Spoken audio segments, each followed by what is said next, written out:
Something up? Well... Her eyes trail down and her hands raise up till she's carefully examining her wrists. I watch as she carefully tests her hands, wincing occasionally as she slowly flexes, rotates her hands. About the painting.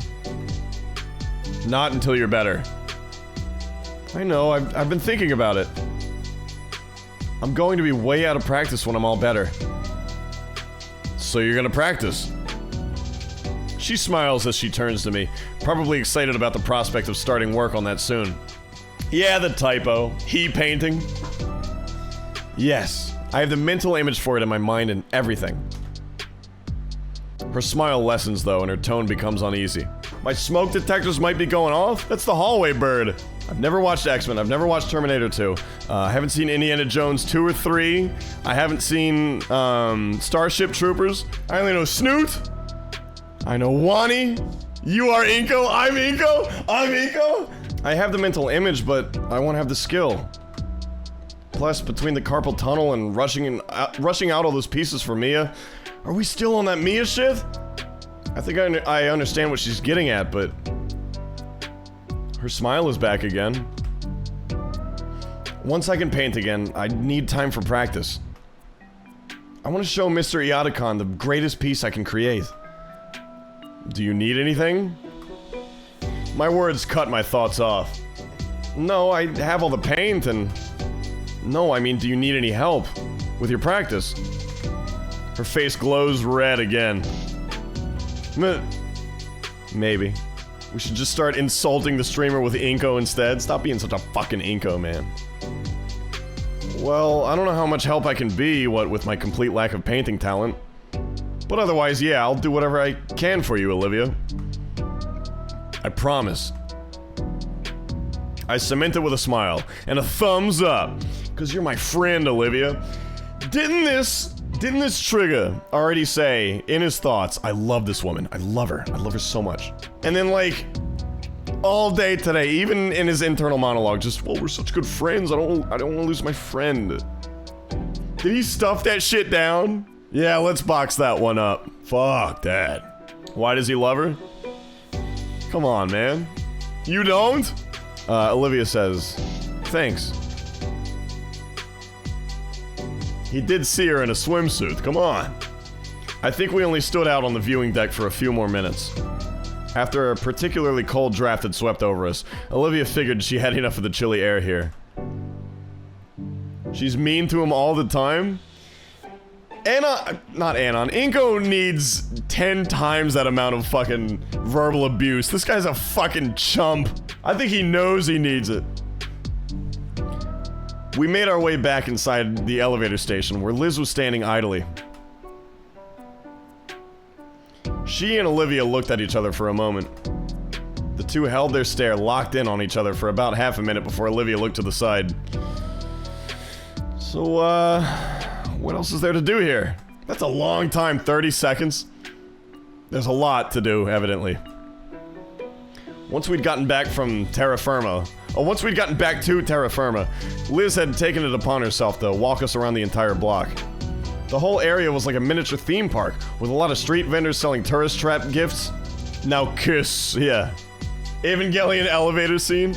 We spent the rest of the day just wandering the city park here.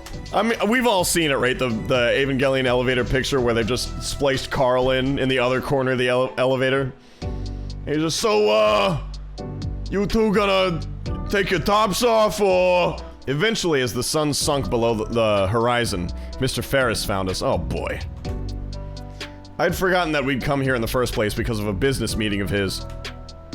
Liz and him waved us goodbye as they broke away and headed for the parking lot, while I pushed a very tired Gator girl to the metro station. I don't think she minded much, honestly, as she clutched her tail to her chest and used it as a makeshift pillow. She looked so sweet like that. As the perfect background for my phone. You guys, we're just friends.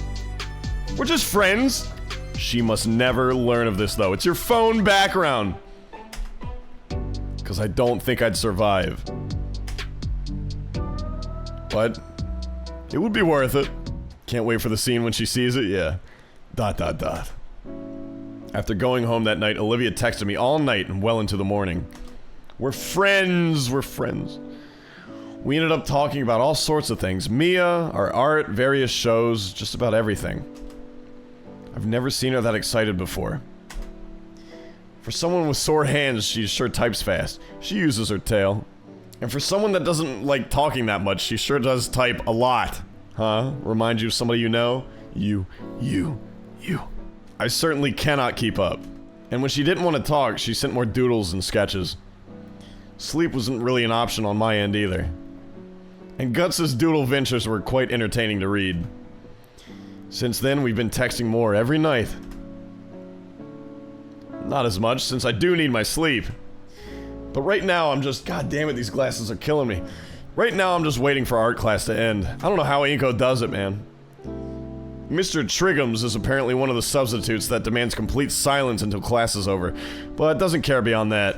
So even though I'm sitting about 2 feet away from Olivia, we're having to text each other. She's quite the storyteller with these doodles.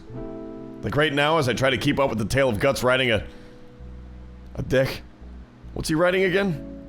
He's piloting the main golem. The main golem.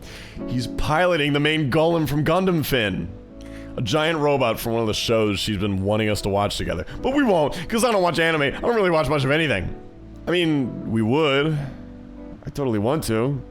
Are you guys arguing about Evangelion? I'll break it right down for you. Let this streamer... Let Inko solve it. Let Inko get in the middle. Conflict resolution. Evangelion was fine. Shinji was a bitch because he's a 14-year-old who got forced into a robot. Asuka and Rei, I can't even comment on that one. I'm 28 years old. Woo! Pick Misato. Misato. Oh, yeah, Misato. I win again. She's at least like 26, right? It's just Olivia and I sitting side by side on my couch. In my mind. Maybe as we're getting tired, we start leaning against each other as friends. I could even offer to keep her warm. Bzzz, clatter. Oops. Catching my phone on the precipice of my desk, I see that Olivia had sent an even more detailed version of the previous Guts drawing. Yo, who is that? And this is why, for how dumb as it is, Finn is still fun to watch. What the hell is that? Is this a Gundam thing that I don't know? If you're watching at home, or only listening right now, we have a 3-way tie between Asuka, Rei, and the blonde scientist women that I can't remember the fucking name of. Okay, how do you even flip a coin for that? They all win. You almost didn't get your phone just now. Tongue. Roll a dreidel. If you'd watch it, you would. He's pissed. Roll a dreidel. One day, maybe I'd watch it. Though, only if it's with her. One day, yes, says Olivia. Ah, crap, teacher. I don't want to lose my phone. Reddy says let's watch Oz instead. Yo, she comes over for fucking Gundam. Oh, dude, yeah, watch this instead. Give me some tits! After a couple minutes without any alerts, I accept that the Gator Girl really is done for now. With a quick look at the clock on the wall, I figured I've got a few more minutes before I absolutely must hide my own phone. Iatacon's been out for about a week and a half, so we've been stuck with Mr. Triggums. What the fuck happened to him? Apparently he doesn't like electives. I swipe back, looking through the pieces she sent me over the last couple hours. A lot of the references go over my head, but the few that don't earn a hearty chuckle from me. Then there's the more detailed ones, the drawings that'd be good enough to actually render. I smile as I save those. I'd been meaning to ask if she'd finished one back when she started doing this, but I never got around to it, simply saving it in a folder. A folder that's grown to a couple dozen now. Oh, I have to do that sound. Would Jerome Clarkson please come to the office? Would Jerome Clarkson please come to the office? Clarkson! I want to see Dino Jeremy, yeah. Thank you. Rick! The announcement makes me nearly drop my phone again. They'd been going on all morning, just calling random students to the office. A buzz from my phone had me check it again to see another message from the Gator girl. Never mind. Teacher's acting weird today. Weird? Yeah, we don't get to see the math teacher. I figured it was gonna be like some reskin Officer Wiggums, but no luck. I look at our substitute. Mr. Triggums isn't paying any attention to us. In fact, he's just kinda looking through the desk he sat at. Same here. Think it has to do with the office thing? I don't know. Was thinking it was the short day, maybe. That was another thing. I think the entire class realized something was up with how fast class periods were going today. So what the fuck is happening? Oh man, I dropped my fucking phone. Now Dad's gonna have to buy me 3 more. I look at my phone on the floor, the corner of the screen chipped away. Picking it back up before any of my classmates can step on it on their way to lunch, I also just noticed that Ben wasn't here in class either. Oh, look at that cracked ass phone. Hurry up, short day means lunch is earlier. So what, they're calling students to class to, see who shredded the art? I don't know, this was like weeks later, right? They wouldn't just now do it. Maybe somebody killed themselves. Heading to lunch, I realize I'm not actually that hungry. Where's Damien? Strange, but I guess it's an internal clock thing. I'm just so used to eating at the same time every day. Did Damien just succumb to his illness? Looks like I'm not the only one, as the usual war zone in the cafeteria has expanded to spill into the surrounding hallways. It's loud enough to even cover up the continued announcements. Urkel, thank you. Mostly. I've gotten pretty good at weaving through the chaos relatively unscathed, but man, these guys have way too much energy. What are they even fighting about? But as always, the table in the back is left alone. There he is. He's good. No, dude, take a look at that. Take a fucking look at that. Oh no, oh no, oh no, oh no. She's dangerous now, dude. She's overcome her disability. She's got the claw. She's augmented, yeah. Oh shit, +1 reach. Damien is chattering loudly about his day so far to Olivia, who is occasionally poking Liz across the table with a toy claw hand. Liz flails her arms around to shoo away the offending poke, but never bothers to crane her neck down from the rafters. She perks up when she sees me. Yo, it's Inko. Hey, what's going on at Olive Garden today? I'm smiling at that one. That was a classic joke, classic. Olivia's gonna love that one. Olivia wants the Gep gun. Olivia says, ... Whack his noggin. Bam! The meter stick falls on my head. Ugh. It's just a joke, it's a quip. How long did it take you to come up with that one? It was about 2 in the morning last night. Whack him again. Boom! Hey, best $10 I've ever spent. It looks a little familiar, doesn't it? Yeah, that's what I thought when I saw it. It looks like Mia. It's a little Mia. Just like the real one, she'll bully you for saying dumb stuff. Bite me. It does, it bites him. She makes the head gnaw on my face a little.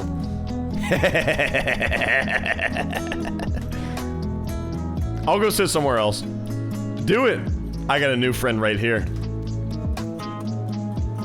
Ooh, wow, I have an actual friend that isn't addicted to makeup pheromones. That makes me so happy. Your ventriloquism needs a bit of work. I still think it's a little weird. I'll live a little. Yeah, no human grabber, no skinny grabber? Say, you guys aren't eating either? Oh, that was the Mia voice. Oh, damn it. Do it right, Robo. Oh, wow. I have an actual friend that isn't addicted to makeup pheromones. That makes me so happy. It's too early. I'll just eat when I get home. Mad Max? Fuck no, it's Mad Mia. The lunch ladies don't really try on half days. Do they not? Don't they not try normally? The difference makes itself known. I was out for like a week. I'm just gonna steal some of whatever Olivia makes later. Get your own. Bam! I've changed my mind. She has too much power. This is great. Olivia reaches over to gnaw on Damien again, and I snatch it out of the air. No! I aim to hitch it right onto Olivia's snoot. Bullseye, it clamped shut. The evil is defeated. While I'm giggling like a schoolgirl, Olivia uses the chance to grab the hand back. Fine, no more claw today. She hastily stuffs the plastic toy into her backpack. We booped it. After some more small talk, Damien's attention wanders towards Liz, who seems to be lost in thought. Hey Liz, what's in your head? Nobody can tell, it's all the way up there. Huh? Oh, I was just thinking about earlier today. I was talking to Principal Scalar this morning while running some errands for Stuco. She was really out of it. Out of it? Yeah, like she didn't want to be here today. I tried to pry, but she clammed up. I've never seen her like that before. She must have drank bad coffee or something. I don't think that makes people sad. I can tell you from experience, it just makes you really have to... Looks like I got a text. Liz pulls out her phone, craning her head down to get a better look at the screen. It's from Ben. Come, having a student council meeting. Normally it's a bit more formal than that. I guess it's like a half day and all. Oh well, duty calls. Sorry for oh boy. Sorry for having to leave early, guys. No worries, Liz. We can meet up after school. Sounds good. See you all later then. What would you guys want to do after school? I don't know. We can hang out at my place. Too cold to get in the pool, but we can think of something. I'll look over to Olivia. Sorry. Hold on. Fuck you. I look over to Olivia, who doesn't seem to have any objections to the idea, but no input of her own. How old was that bagged chicken? That's the question, dude. Got any ideas, Liv? We could doodle some stuff. Like charades? Yeah, make it into a game of sorts. Sounds pretty fun, actually. Then I can really wipe the floor with Olivia. Oh, save your breath, Nito. You know my stuff will own you and your chicken scratch. Bagged chicken scratch. Was it in the fridge or the freezer? It was in the fridge, just bottom shelf. I had to move stuff out of the way ready, if that gives you an idea. I had to reach in the back of the fridge. Back of the fridge, zip-locked chicken breast leftovers. Why did I get sick? You guys have any idea why I got sick? She's gonna wipe the floor with my chicken scratch. And I say, wanna bet? Ha! That's a sucker's bet. Alright then, loser has to pay for food. Deal. We shake hands, making the wager official. Read! Would Olivia Halford please come to the office? Would Olivia Halford please come to the office? Thank you. The monotone voice of the intercom, combined with the strange atmosphere of the school, is starting to unnerve me. We all look at the Gator girl, who rolls her eyes and starts wheeling away to the table, wheeling away from the table and towards the exit. There she goes. Oh man, I wanted to see the charade scene. After she'd left, everything felt more off. Lunch came to an end and the school day was close to the same. Just a couple more periods before we can hang out somewhere with all the extra free time. I look at Olivia's desk, still empty 5 minutes into Prockling's class. Miss Prockling? Miss Prockling? I don't know where my Gator girlfriend went. I shit my pants again. I gotta go. I mean, yeah, she hates this class the most, but it's really becoming a habit at this point. Just like how it's become a habit for me to write an extra set of notes for Olivia. I look at the two mostly blank pages in front of me. Like with our other teachers, I notice something's off with Prockling. She barely says anything, instead just asking us to read the chapter on the Great War. Dino World War I! Oh shit. Wolverine was in that! I do just as asked. Wait, they're still calling it the Great War then? No World War II? Well, that can't be the case, because we know Dino Hitler! We know Dino Hitler exists. Maybe he's still in power. Oh god. I do just as asked, and 5 pages in, I can say without a shadow of a doubt that it was the stupidest reason for a world war to break out. Was it dinos versus humies? A bunch of European countries unhappy with being ruled by a bunch of other European empires deciding to revolt and dragging other allies into the quagmire. You really hit the nail on the head, Inko. You based him there, dude. I'm really struggling to make sense of the information, made worse with how outdated the textbooks are. Still calls it the Great War! Seriously, they're written so bad it ought to be a crime. If the Dino War was so great, why no second Dino War? It oozes pro-Gilded Age corporatism, the kind that genuinely believed that anything bigger than a gathering of 10 people was a form of unionism. With a sigh, I busy myself with taking notes for myself and Olivia. As I do, my eyes continue to wander the classroom. Everyone looks just as disinterested in the subject matter. I look over to Prockling, and she herself doesn't seem interested in the subject matter as well. In fact, she's just kinda staring off into space. It's highly unusual, considering how much emphasis she puts on proper class focus. Yet there she is, spacing out like she's no better than the teenagers she teaches on the daily. I'm almost tempted to raise my hand and ask her a question to snap her back to reality when the room speaker comes to life. Are they gonna call me?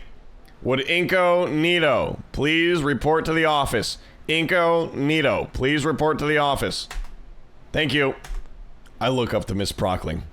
I got called, but she's still the arbiter of who leaves her class and when. But she doesn't meet my eyes at all. If anything, it looks like she's actively trying to avoid eye contact. I pack my things and shuffle out of the classroom, all the while the stares and murmurs from other students grow ever more intense. My mind immediately begins to wander. Why am I being summoned to the office? They sure are calling up a lot of people. Maybe it's related to 2 weeks ago?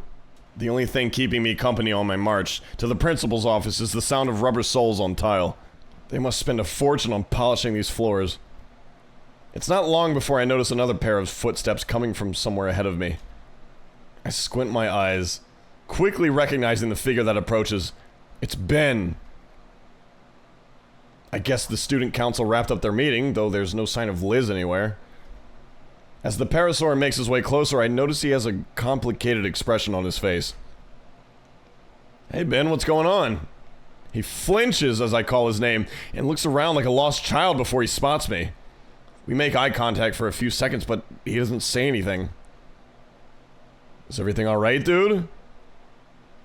Suddenly he turns away and continues down the hall. A sinking feeling takes hold of my chest. I almost try to speak up and stop him, but I can't think of anything to say. School's closed, Ben. I guess I better get going. After another minute of walking, I reach the door to the principal's office and find it wide open. Come in. I step into the office and close the door behind me, following the source of the deep voice. Oh, shit. I realize now that I've never seen the interior of the office before. It's fairly standard for an office. A long wooden desk, a filing cabinet, a few potted plants, and a couple of shelves for storing all sorts of things. However, on closer inspection, I notice things look a little more disheveled than I expected. New principal? Manila folders are strewn across the desk. One of the filing cabinet drawers hangs open. The potted plants are either overwatered or wilting. Is this really Scalar's office? Mr. Nito. My attention is suddenly pulled away towards the hulking figure sitting behind the desk. I can only imagine what that office chair is going through right now. Sir? Is everything alright? Have a seat, please. That's not an answer. Lock in? He motions to a small plastic chair on my side of the desk. How have you been, Inko? This gets its own artwork. I oblige his request, taking a seat and trying to suppress my anxiety. I think I'm doing well. He nods to himself, holding his eyes closed. That's good to hear. The whale looks down at an open folder on his desk, taking a moment to look over some kind of document. Shit. I have news for you regarding your instructor for AP Art Design and Photography. You mean Mr. Yadakon? Yes, Mr. Yadakon. A fine teacher if student surveys are anything to go by. He also spoke quite highly of you. Did you have a strong relationship with him? Did? Yeah, I think so. Did something happen? My heart drops as Ferris's brow lowers ever so slightly. Suddenly, his tone completely shifts into one more clinical. Over the last 2 years, Mr. Yatacon has been suffering from a rare form of... Oh, shit. A rare form of chondrosarcoma that originated in his vertebrae. He's got cancer, dude. It's dino cancer. His tone is heavy. I don't quite know what ailment he just named, like... He should spit on the doctors responsible for discovering it, but... The practice movements and worn-out features are undeniable. He's by no means a fragile man, but the tiredness he tries to hide is barely concealed. Every student he's broken the news to has taken something more from him. Tensing himself slightly to be as tactful as he can, the attempted reverence is lost as he recited scripted lines just a few too many times already. He can't muster much more than this flat citation. This analysis means nothing. I'm just distracting myself from the reality of the situation, as though prolonging a confirmation that will keep it from happening. Mr. Ferris notices my subtle confusion, and clarifies like he must have done a few dozen times already. Bone cancer. Mr. Yatacon was well advised by medical professionals about the treatment options available to him, and the district offered him a generous medical leave in recognition of his tenure here at St. Hammond. He turned both of these down. The cacophony of thoughts swirling in my head make it nearly impossible to think. Impossible to focus on anything. Right now all I can do is revel in it. Time passes. I'm not sure how much, but I still can't get a grip on my own mind. Ferris is calmly waiting for me to say something, but I can tell he's becoming uncomfortable. There's only one thing I can muster the will to ask. Why? The whale grimaces. That's why he was so fucking tired after the axe scene. That's why he couldn't lift shit. The whale grimaces. I wish I had an answer. His inflection tells of his own questioning thoughts. The exchange seems to give Ferris the energy to continue, however. On Sunday, Mr. Yatacon was hospitalized due to complications with his illness. He passed away the following morning. Olivia was called here before me.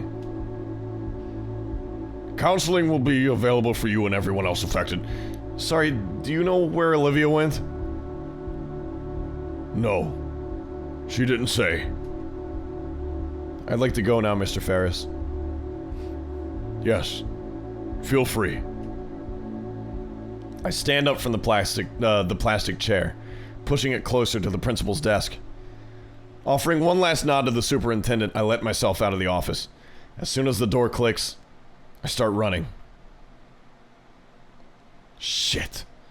Where would she go? The studio room, maybe? It's the best lead I have. Thanks to all those gym classes, I'll have no trouble getting there quickly. Our boy's dead, dude. Christ. Shit. He was the coolest one. My new destination takes me up the main staircase of the school and onto the second floor. It's not long before I'm staring down the hallway of Yatacon's classroom. I breathe a sigh of relief as I spot Olivia sat in front of the door. God, what do I even say to her? My thoughts come crashing to a halt as I see another dinosaur beside her, gesturing manically. Fuck. Ben? From an outsider's view, it looks like Ben is trying to talk her into something. But there's such a stark contrast between their moods. I suppose Ben is mourning too, but maybe he's just handling it differently. Kill Ben now. That's the plan I have in mind. What do you think of it? Olivia? Yeah. Okay. Olivia's reply came off weak and unfocused, like she wasn't talking to Ben at all. Can I count on you to be a part of it? Sure. I remain obscured from view. This doesn't seem like a conversation I should intrude on. I'll just catch up to Olivia after. Honestly, I'm somewhat surprised Ben is talking to her. No, maybe that Olivia is listening to Ben, that those differences are being put aside. For once, our priorities aligned. I'd thought to come find Olivia too. I wonder. Iadicon was a mentor to each of us. Like, he'd always be around to help us, but now... all the little things that make you anxious or aggravated are gone in an instant. And all that's left is reality. Why bother with this dramatic garbage?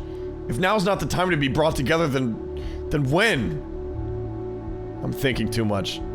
My hands are shivering. Something in my heart threatens to fall apart, but not now. Her voice was too quiet for me to hear, but whatever she'd said wasn't what Ben wanted to hear. Olivia, I need to know that you're with me on this. Yeah. Olivia. Ben kneels right next to Olivia's chair, putting the two at eye level, though she kept hers averted to the side. I need to know that you're in on this fully. There's a strange panic in the Parasaur's voice. Please, Olivia. For him. Finally, after what felt like a few minutes, despite it only being 4 or 5 seconds, Olivia looks back at Ben's face and gives him a meek nod. Rip that shit off his head. I'm going to take that as a yes, then. If this has something to do with homework, or art projects, or something to do with Mia and her failing grades, I might actually put this motherfucker in a chokehold. The Gator girl gives no other reply to Ben's words. The only sign that his words had registered in her mind were her hands suddenly, yet gently shaking. All the while her claws dug even deeper into her wheelchair's armrests. Her bulwark broke at last. Seeing the droplets from her eyes drives a searing pain through my chest. My instincts drove me forward beyond my common sense. I grip the blue boy's shoulders and I pull him up. Ben! The Parasaur's eyes snap up towards me. He makes eye contact with me, a depressive expression coating his face. Inko, what are you doing here? I wanted to see Olivia. Olivia's silver eyes finally lift, and the pain reflected in them threatened to shatter my aching heart. Oh my god. Ben looks back to see those mournful eyes too, though his reaction seems to be opposite to mine as a smile draws across his face. Inko, hear me out. This still isn't good. It's not as retarded as I thought it was gonna be, but that's still not good. She's known for like 2 minutes maybe. And what? Get in on this? Well, come on. We got a eulogy going. You know, say our goodbyes to him. He deserves it at least. Olivia, me, and you. He helped each of us so much, and while the Parasaur rambles on, I turn my attention solely on Olivia. I push up past Ben and take a knee next to Olivia, now eye level with her. Ben finally stops talking. I can feel his stare boring into the back of my head. He wants an answer for whatever he was just talking about. A eulogy for Mr. Iadicon? It's so surreal to even think about that. To think that I spoke to him only yesterday and today he's gone. A eulogy. Yeah. It's the least we could do for Iadicon as his pupils. He deserves so much more though. So much. Right. Yeah, Olivia's probably feeling what I'm feeling right now. This fight between reality and emotions. Iadicon's gone and I'm still trying to process it. Trying to accept the fact that I'll never see him again or listen to him again or get advice from him again. Never get to impress him, show him how much I've improved because of his lessons. I don't think I'm ready to accept that he's gone. Ben clears his throat, snapping me from my stupor and back to our current reality. I'm sorry to be so pushy. I'm sorry to be so pushy, but I need to know if you and Olivia are in or not. Ben turns to look at Olivia as he says those words. Olivia, meanwhile, continues to stare absent-mindedly at the wall, almost as if Ben's words were not emanating from right next to her, but a few dozen miles away instead. Ben, I don't think... I suddenly feel a cool, scaled hand fall on top of my own. I turned to look into Olivia's pain-stricken eyes. They gazed deeply into mine, pleading, begging to make the pain vanish. I don't quite know what I should do. Oh, don't. We're not doing a fucking option right now. The only option is kill Ben. Okay, what is it? Option 1 is Ben has the right idea. I'm not even... Whatever option 2 was. Can you give us some time, Ben? The student council president is taken aback by my words. But Olivia... His frustration with us seems to grow with each second. Hey, talk it up with your fucking girlfriend, dude. Ben, look, No! I turn fully to Ben with my hands raised defensively. Put him up. Ben, listen. We need to do this! For Iadicon! For everyone that cared about him! For us! So why won't you help me? We want to, Ben, really. But can't you see that what you're asking for is way too soon? Damn it, we just found out! His breathing is haggard now, his composure completely blown. And his own pain is painted across his face as he allows his glasses to slide away from his puffy, red eyes. Just... Ben... Her voice is so soft and gentle. Her head turns back to me, her own pain still in her eyes, but also sympathy too. She looks forward and her words are more resolute. Ben, I understand. The Parasaur boy's breathing hitches. You're right. We should do this. And I will. I promise we will. But... it's too soon. We all need time. But... He clenches his teeth, followed by his fists. He takes a sharp, uneven breath, his glasses sliding off his face, and right into the floor. He's so agitated, so exasperated, and devastated, he doesn't even seem to care. My free hand finds itself on my other friend's shoulder, forming a full link between us. Olivia reaches down and picks up the prescription glasses, using her sleeve to smudge them cleanish. Ben struggles, his already broken composure fracturing further. His hands shake as he accepts the proffered eyewear from Olivia, having great difficulty setting them back on straight. Like crying his vodka in my glasses. When he can finally look up from the floor, his eyes are even more raw with fresh pain. You promise? Olivia nods at the quivering question, her own lips starting to shake as well. Roba's crying. Try and prove it. Just try and prove it. Yes, but for now Ben finally gets it, as his emotional dam is near bursting. Yeah, you're right. Sorry. Ben walks up to me and pats me on the shoulder. With a final solemn look at Olivia and nod towards me, he walks out of the classroom and leaves Olivia and I alone. That was his last real action, was tearing up those paintings. That's a good one. As the door clicks closed behind me, I hear Olivia take a sharp and shuddery breath before turning to look at me. Her eyes are glossy and puffy on the edges. Trails of tears stain down her cheeks. And her expression is of someone who doesn't want to believe that it's true, but knows deep down that it is. As I look at her, I feel my emotions come back twice as hard. It's a horrible, horrible day for Rain, Habibi. No. I need to be strong for her sake, dammit. When he was dying in his fucking hospital bed, we were arguing. Oh my god, we were arguing up at that fucking diner. I need to be strong for her sake, dammit. Olivia, I try to find the proper words to say something to her. Anything that could give her any sense of comfort to ease her pain. But I feel my throat begin to tighten, like someone's hand is around my neck. I don't even notice that I'm crying until my vision becomes blurred with tears. Without thinking, I wrap my arms around the baryonyx and pull her into a hug. Olivia seems shocked at first, frozen by my sudden reaction. But I then feel a pair of arms wrap around me, and hands clutching my jacket. Olivia begins to softly sob into my shoulder.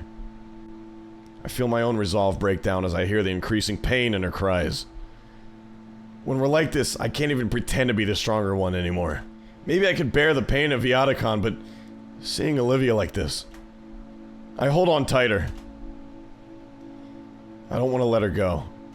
Cut to credits, we hugged her. 3 times in a row.